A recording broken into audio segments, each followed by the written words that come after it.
Girl, this isn't a morning tea video, but I got tea. Hey guys, it's Wahima, but just call me Wah.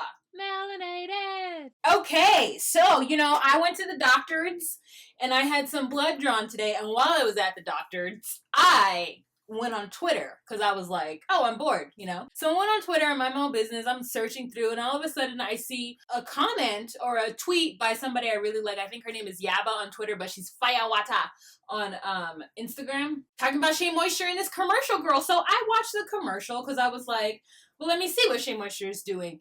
And I was like, oh, SheaMoisture's changed its demographic, changed its marketing campaign. SheaMoisture is ascended. Not something that I think that I would call ascension, but let's not even go into that. You guys know I'm kidding, right? I'm glad. Okay, so SheaMoisture now has this commercial out where it's like a blonde lady and a redhead and like, I don't know how it works, 3B. They got a curly curl, right? They got a girl in that is supposed to be representing the women of color. However, when I think of SheaMoisture, I think of 4C hair. That's just me. I don't know about you. And so it was interesting that it looked different than what I would expect a SheaMoisture commercial to look like. I'm here for all of SheaMoisture, really. At some point, I think it's owned by a black woman. I'm not sure if it's currently owned by a black woman. I don't know, but I was actually excited and okay with their decision to go forward and change their formula and to open up to a broader audience. I absolutely see nothing wrong with that. So at first, I was very much like, okay, this is what SheaMoisture is doing. I should be cleaning. That was the whole purpose of this. So, okay, so I'm trash, and I've had these clothes on my bed for far too long. They're all clean. I just have been sleeping with them like I'm a lonely person. Listen, I know that SheaMoisture has done a lot for the YouTube hair community. They have done a lot for the black community as far as visibility of black hair, and having a company and a brand. Even in their makeup line has dark skin tones. I got into the hair care game late. I have been cutting my hair for years. I've been going to the barber religiously every 2 weeks for like 6 years. And SheaMoisture was one of the very first brands I discovered. So I entered to be a SheaMoisture ambassador, and they sent me a little care package. I didn't get it, obviously. But they sent me a little care package, and I'm still using the product. But all the hate that they were getting on Twitter for that commercial, I was just like, guys, you don't have to publicly shame or belittle SheaMoisture. Like, if they want to change their formula and change who they market to, God bless them. Business is business. Like, that's how I see it. It's not a black-white thing. Yes, black women were there for SheaMoisture when there was nothing and nobody care about them. Yes, black women rode with SheaMoisture, but businesses have to grow, Businesses have to grow. So they have to open up their demographic. They have to open up who they sell to. And I wasn't against that at all. I think this commercial is a teensy slap in the face, like, teensy like, no bitch, you were our first wife.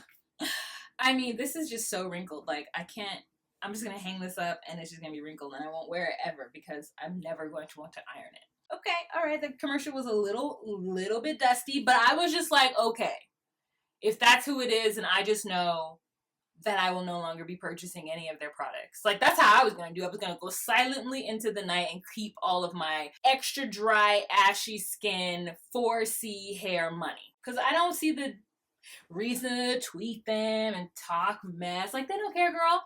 Because if they cared, they wouldn't have done this. But they don't care, so that's fine. But then this happened.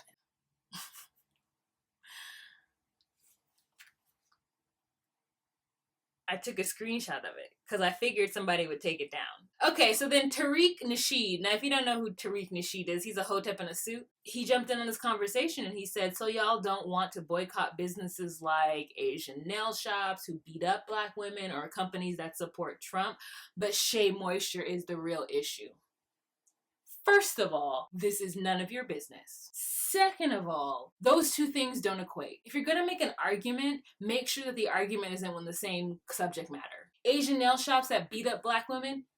I'm sorry, did I miss that memo? Because my Asian ladies are amazing. So in the world where Trump is a very specific black woman issue, like SheaMoisture, we're then supposed to find out all of the companies that support Trump and then not use them.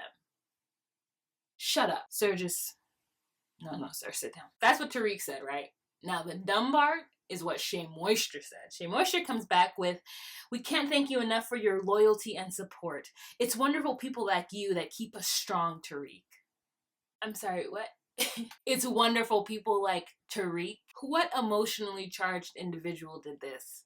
Like, who sent this tweet? You know, just all the hurt feelings. You know what I'm saying? Just all of them, all of the hurt feelings that one could get. I could have been just okay with them with that commercial and just taken my dollars and gone somewhere else. Keep my black dollars. You know, keep my black 4C ashy dollars and not even thought about it ever again.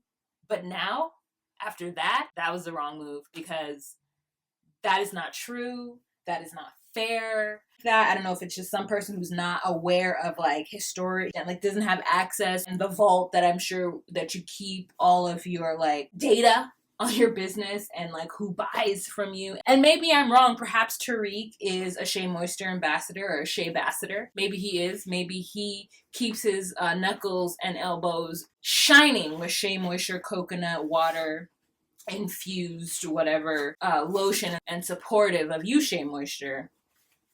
It's wonderful people like Tariq. SheaMoisture is not going to come back from that with black women. I mean, I wish them all the luck with getting in the white women. Good luck with that, and I wish you truly the best. I'm not personally hurt by SheaMoisture because I don't owe them, they don't owe me, they've been nice to me and it's great. But like, you know, this would have blown over SheaMoisture. What I'm saying is this would have blown over. Like, yeah, there would have been a couple of women who were a little upset about SheaMoisture, you know, in that commercial, and then SheaMoisture would have just apologized. I mean, that's sort of like, whatever, to a known, I mean, he is a known black woman hater. That's where you nailed the coffin shut. And I wish you the best. Who cares, ladies? Move on. This is why we have laissez-faire. You have an open market where you don't have to buy one company or one brand. You can do whatever you want, and I'm going to take that and do whatever I want with it and go with another lesser known brand. Bye, SheaMoisture.